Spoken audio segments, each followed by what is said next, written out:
भूतिया घर। रमेश ने घर शिफ्ट किया था।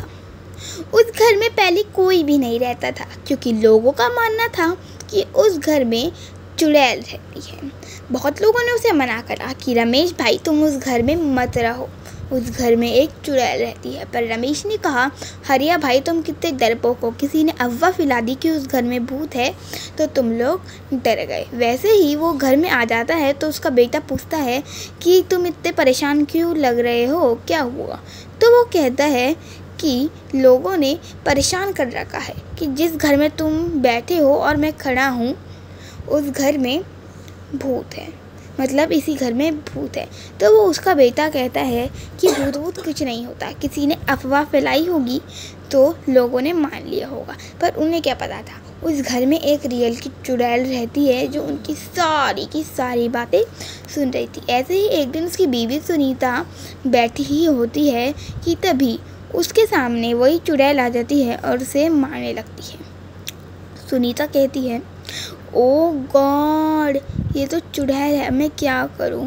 वो ऐसे ही चिल्ला ही रही होती है कि बचाओ बचाओ ये चुड़ैल है।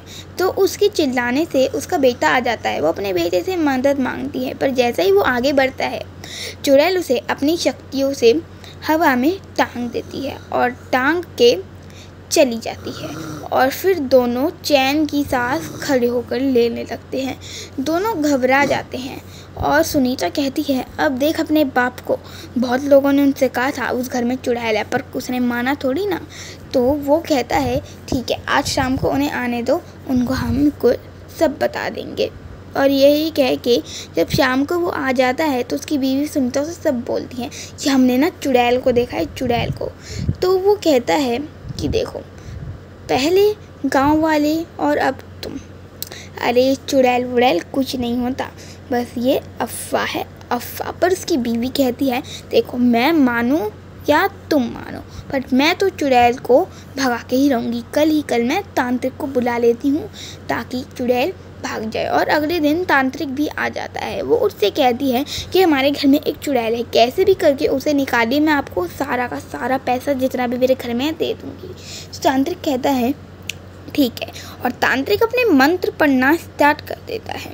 तांत्रिक मंत्र पढ़ रहा ही होता है, ओम नमः शिवाय, ओम नमः शिवाय। और उसके मंत्र से चुड़ैल आ जाती है और कहती है कि तू कितना भी कुछ कर ले, मैं यहाँ से नहीं जाने वाली क्योंकि ये मेरा घर है। पर तांत्रिक उसका बात नहीं सुनता है और मंत्र पे मंत्र पढ़े ही जा रहा था, जिसके कारण चुड़ैल को जाना ही पड़ता है। लास्ट में सुनीता तांत्रिक का धन्यवाद कर देती है।